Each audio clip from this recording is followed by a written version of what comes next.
Now we come to the next slide. Battery cables. Battery cables are the largest wires used in automotive electrical system. The cables are usually 4 gauge, 2 gauge or 1 gauge, 19 millimeter to or larger. So here we see a battery cable. The battery cable has electrical connections at both ends. The copper runs inside the PVC cover, and on top there is a plastic cover for electrical isolation. Now in the automotive vehicles, the voltage is normally in 12 volts. However, there are systems which have 6 volts. Electrical systems that are 6 volt require battery cables to sizes larger than those used for 12 volt electrical system. Natural सी बात है कि अगर आपके voltage system के voltage कम हो गए तो फिर आपको वायर साइज भी कम चाहिए होगा. जब वायर साइज कम चाहिए होगा तो AWG साइज ज्यादा बढ़ जाता है, इंक्रीज कर जाता है. Because the lower voltage used in antique vehicles resulted in twice the amount of current to supply the same electrical power. ये जरा बात समझ लें, ये क्या लिखा हुआ है कि अगर लो वोल्टेज हो तो फिर करंट ज्यादा सप्लाई करना पड़ता है. वो कैसे कि देखिए, पावर का फॉर्मूला क्या होता है? Power is equal to voltage into the current. ठीक है, वोल्टेज इनटू द करंट, ये है पावर का फॉर्मूला. सेम पावर प्रोवाइड करने के लिए अगर आप वोल्टेज को डिक्रीज कर दें तो सेम पावर को सप्लाई करने के लिए करंट का क्या करना पड़ेगा? इंक्रीज करना पड़ेगा. So we will have to increase the current. अब ये करंट इंक्रीज करना कोई आसान काम नहीं है. कैसे कि जब आप करंट को इंक्रीज कर रहे हैं तो जो वायर है डायमीटर, या जो वायर का डायमीटर है, वायर के डायमीटर को क्या करना पड़ेगा? इंक्रीज करना पड़ेगा. So we will also have to increase the wire diameter. तो जब आप वायर के डायमीटर को इंक्रीज करते हैं तो वायर के एरिया के क्या बनेगा? एरिया इंक्रीज हो जाएगा. एरिया भी इंक्रीज होगा. तो वायर का जब एरिया इंक्रीज होगा तो वॉल्यूम का क्या बनेगा? Wire, volume of the wire, वो क्या होगा?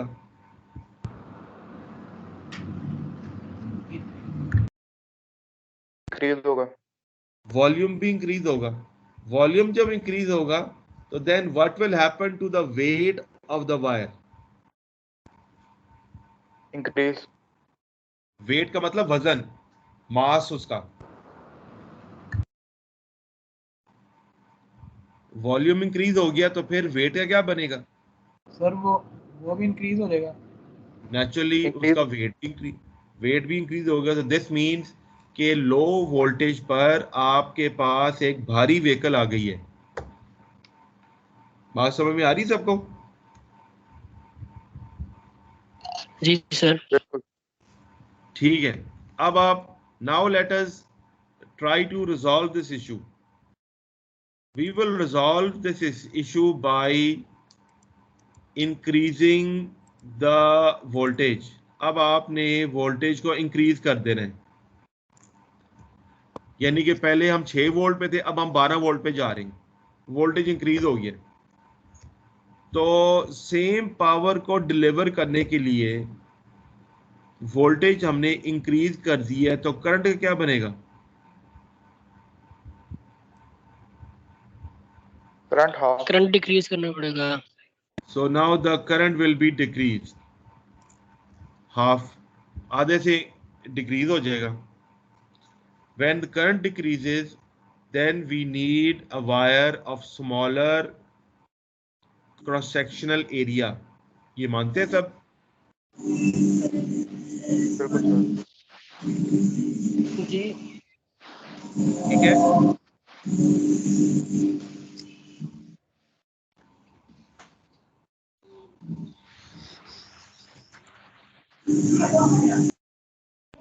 So when we increase the voltage, the current decreases. When we increase the voltage, current decreases. When we decrease the current, we need smaller cross-sectional area of the wire. Therefore, volume is decreased. Therefore, the weight of the wire is decreased. Therefore, the weight of the vehicle is also decreased. जब आप 12 volt पे काम कर रहे हैं तो ये तो बहुत अच्छी बात है, हम फिर ले जाते हैं इसको 24 वोल्ट पे, व्हीकल और लाइट वेट हो जाएगी, ऐसा नहीं है?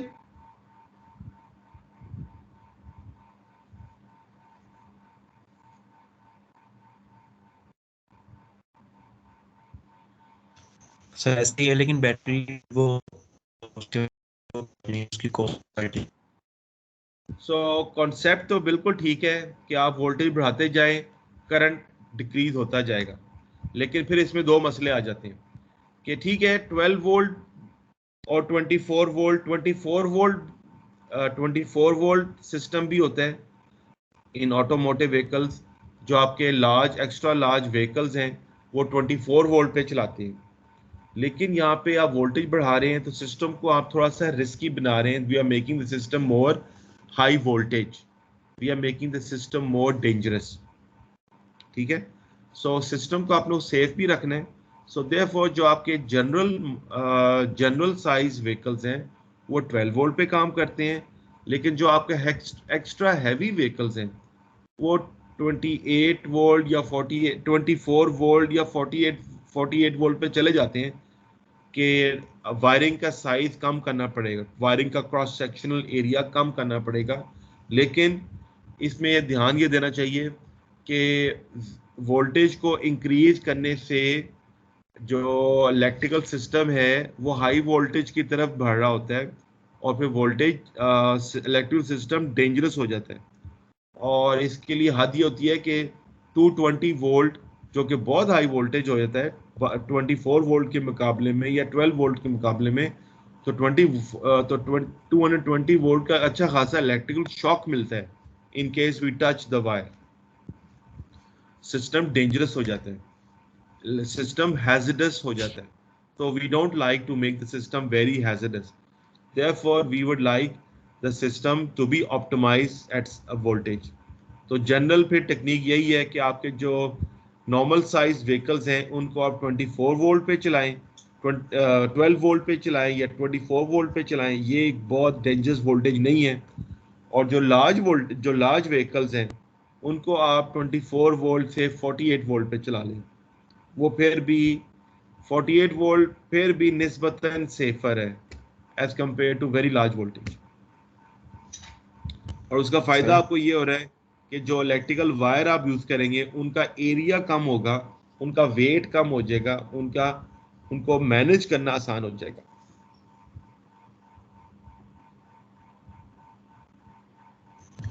सर एक सवाल है। जी पूछे सर। हम अगर लोग वायर का, हाँ जी मैं सुन रहा हूँ, पूछे।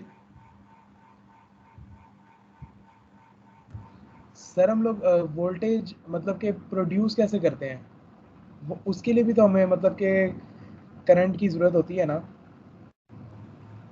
ठीक है, यानी कि जब हम इलेक्ट्रिकल प्रेशर अप्लाई करेंगे तो वोल्टेज प्रोड्यूस होगा, तो वहाँ पे भी तो हमारा करंट यूज़ हो रहा है ना। तो इससे मतलब क्या फ़ायदा होगा अगर हम वोल्टेज इंक्रीज या डिक्रीज करते हैं, करंट तो हमारा उतना ही लग रहा है सर, तो इंक्रीज ठीक है, उसको मैं प्रोड्यूस समझ करने के गया। लिए। ठीक है, तो इनका सवाल ये है कि ये 12 वोल्ट या 24 वोल्ट आप प्रोड्यूस कैसे कर रहे हैं और फिर करंट इनका क्या बनेगा जब प्रोड्यूस आप करेंगे। सो लेट अस से कि जी हम काम करते हैं फिलहाल पहली एग्जांपल में 12 वोल्ट सिस्टम पर। ठीक है, तो आपके पहले सवाल का जवाब कि इलेक्ट्रिसिटी प्रोड्यूस कौन कर रहा है? The engine, it is connected to the generator. The engine provides mechanical motion. The generator converts mechanical motion to electricity. ठीक है, तो इलेक्ट्रिसिटी प्रोड्यूस कौन कर रहा है? इलेक्ट्रिसिटी प्रोड्यूस कर रहा है आपका ऑल्टरनेटर, या जिसको आप जनरेटर बोल देते हैं। अच्छा, अब ये जो जनरेटर है ये 12 वोल्ट प्रोड्यूस करेगा। It can also produce larger voltage, but when it produces 12 volt, this 12 volt will be given to the battery and the battery will start charging. ये बैटरी जनरेटर से चार्ज होगी, ये अपने अंदर energy consume करेगी, अपने अंदर एनर्जी सेव करेगी। तो ऑल्टरनेटर 12 वोल्ट की बैटरी पे जितना पावर प्रोड्यूस कर रहा है वो एक खास अमाउंट ऑफ करंट होगा। अब आप क्या करें कि सिमिलर पावर अब हम बैटरी को इंक्रीज कर देते हैं या जनरेटर को इंक्रीज करते हैं, 24 वोल्ट पे ले जाते हैं। अब हमने हमारे पास जो 24 वोल्ट का जनरेटर है वो सेम पावर को चार्ज या सेम पावर को डिलीवर करने के लिए अब लेस करंट देगा, क्योंकि आपने वोल्टेज को बढ़ा दिया है। सो सेम पावर को हासिल करने के लिए अब हमें थोड़े करंट की जरूरत है। सो जो जनरेटर है उस पे भी प्रेशर कम होगा, क्योंकि अब उसने थोड़ा करंट प्रोवाइड करने, वोल्टेज जो इंक्रीज हो गई। सो कॉन्सेप्ट लोड की तरफ से या जनरेटर की तरफ से एग्जैक्टली सेम है, because power is equal to the product of voltage and current. ये एक स्टैंडर्ड फॉर्मूला है, ये नहीं चेंज होगा। पावर का एक ही फॉर्मूला है, वोल्टेज इंटू करंट, या फिर आई स्क्वायर इंटू आर या V square divided by R. यही 3 फॉर्मूला है वोल्टेज पावर के, और उसमें से जो हम जो इसको यूज कर रहे हैं, जिस फॉर्मूला का यूज कर रहे हैं वो है power is equal to V into I. As we increase the voltage, we need less amount of current to deliver the same amount of power. Sir ji sir, ठीक है, थैंक यू। सर जी पूछें। Sir अगर हम wire का cross sectional area कम करेंगे तो वो जल्दी मेल्ट नहीं हो जाएगी? देखिए, बात आपकी सही है कि अगर आप क्रॉस सेक्शनल एरिया कम कर देते हैं तो वायर मेल्ट होगी। क्यों मेल्ट होगी? क्योंकि आपने बहुत ज्यादा करंट को जाने दिया। लेकिन अगर आप वोल्टेज को बढ़ा दें तो फिर करंट खुद ब खुद कम होगा। कैसे खुद ब खुद कम होगा? कि सेम पावर है। आप ये देखें ना कि अगर हमने लेट्स से डिलीवर करना है 100 वाट, ठीक है, और उसको फिर हम 12 वोल्ट पे सप्लाई कर रहे हैं, तो कितना करंट चाहिए? इसको जरा सॉल्व करें, जरा 100 वाट डिवाइड बाय 12 करें, कितना कितना कितना आंसर आता है?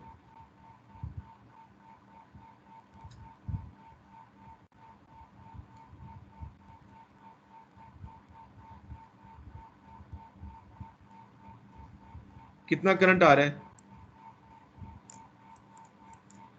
So this is almost 8.3 ampere is the current. ठीक है, आवाज आ रही सबको मेरी? सर जी आ रही है। ओके, अब हम क्या करते हैं कि 100 वाट अगेन, अब दोबारा 100 वाट लेते हैं, लेकिन अब जो है हमारे पास जो इलेक्ट्रिकल सिस्टम है उसका वोल्टेज इलेक्ट्रिकल सिस्टम का है 24 वोल्ट। नाउ दिस टाइम अब हमें कितना करंट चाहिए?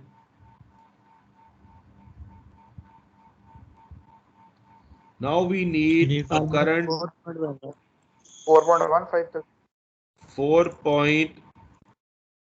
4.16 एम्पेयर। तो अब देखें, अब हमें ये मुकाबला करें ना, अब इन दो करंट्स का मुकाबला करें। 12 वोल्ट के सिस्टम में करंट कितना था? 8.3 एम्पेयर। तो 8.3 एम्पेयर के लिए आपको larger cross sectional area wire चाहिए, ऐसा ही है? जी सर। लेकिन अगर आप 24 वोल्ट के सिस्टम को यूज करते हैं तो उस सूरत में हमें करंट कितना था? 4.16 एम्पेयर। और 4.16 एम्पेयर को एडजस्ट करने के लिए हमें क्रॉस सेक्शनल एरिया थोड़ा चाहिए, कम चाहिए, लेस चाहिए।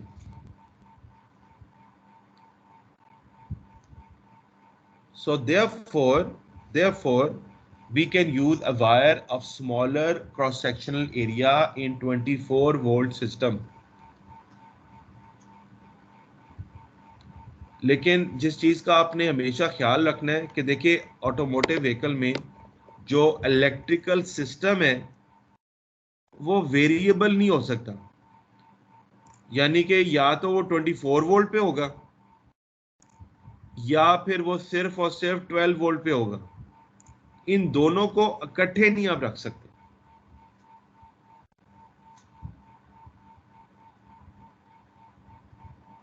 जो इलेक्ट्रिकल सिस्टम है of any vehicle, it should be standard, either 12 volt throughout the vehicle और 24 volt throughout the vehicle और even 48 volt throughout the vehicle. It can not be a mixture, it can not be a combination कि कहीं पे 12 volt चाहिए, कहीं पे 24 volt चाहिए। नहीं, ऐसा नहीं होगा। इलेक्ट्रिकल सिस्टम आपका एक होगा। तो इस वजह से आप देखते हैं कि जो आपके ऑटोमोटिव व्हीकल्स हैं उनमें हम आमतौर पे 12 वोल्ट से ज़्यादा वाकिफ़ हैं। तो throughout the vehicle there is 12 volt similar voltage. जितने भी इलेक्ट्रिकल लोड्स हैं उनको 12 वोल्ट ही दिए जाते हैं। तो इसका मतलब ये है कि ये वन टाइम डिसीजन होता है और वो डिसीजन नॉर्मली शुरू में ले लिया जाता है।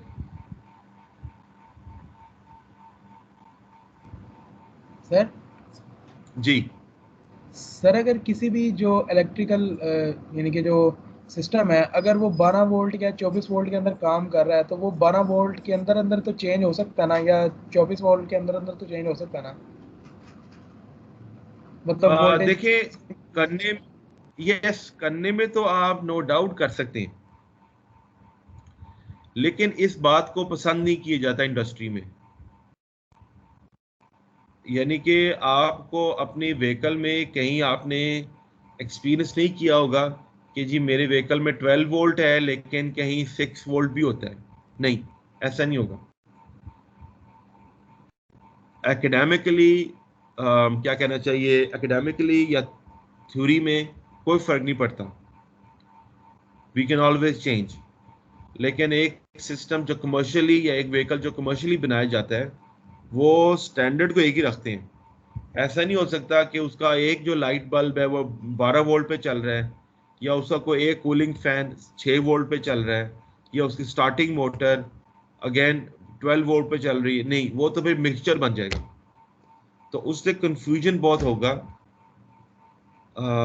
मैन्युफैक्चरर को भी और डिज़ाइनर को भी। सो सिस्टम, इलेक्ट्रिकल सिस्टम को एक ही रखा जाता है।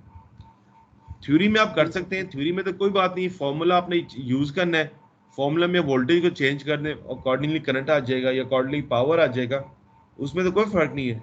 लेकिन बात आती है कि जब कमर्शियली आप उसको बनाने बैठते हैं तो देन उसमें फिर कितनी कॉम्प्लिकेशंस हैं, वो बहुत ज़्यादा हैं।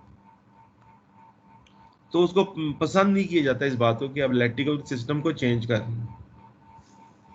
बल्कि वो चले जाता है कि ये पोर डिज़ाइन है, ये एक अच्छा डिज़ाइन नहीं है, इस डिज़ाइन में फ्लॉज हैं और इसको इम्प्रूव करने की ज़रूरत है, वो उस खाते में चला जाता है।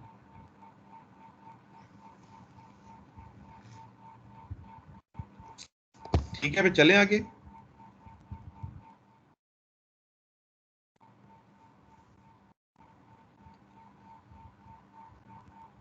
तो then is the cables, jumper cables are also connecting wires they are used from 4 to 2 or 0 gauge cables with large clamps attached and are used to connect a vehicle that has a discharge battery to a vehicle that has a good battery. Good quality jumper cables are necessary to prevent excessive voltage drop caused by cable resistance. Aluminium copper jumper cable should not be used because even though aluminium is a good electrical conductor, it is less flexible and can crack and break when bent or moved repeatedly. The size should be 6 gauge or larger. A 10/0 gauge welding cable can be used to construct an excellent set of jumper cables using welding clamps on both ends. Welding cable is usually constructed of many fine strands of wire, which allows for easier bending of the cable as strands of fine wire slide against each other inside the cable. तो ये general बातें की गई हैं कि जो jumper cables हैं जिनको आप यूज़ करते हैं for battery charging, that should be made up of standard copper wire. Aluminium का ना यूज़ करें बिकॉज एल्यूमिनियम जो है वो क्रैक कर जाता है, ब्रेक कर जाता है जब उसको बेंड करते हैं। It is less flexible. तो ये तो जनरल बातें थी for jumper cables.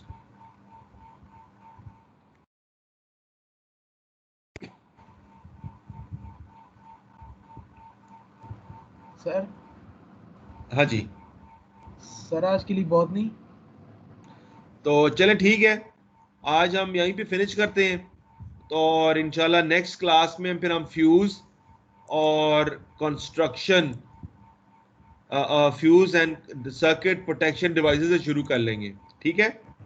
Okay sir, thank you. ठीक है मैं सर, अभी थैंक यू। हाजिरी, अभी सबने लीव नहीं करना, मैं हाजिरी डाउनलोड कर लूँ। Okay sir.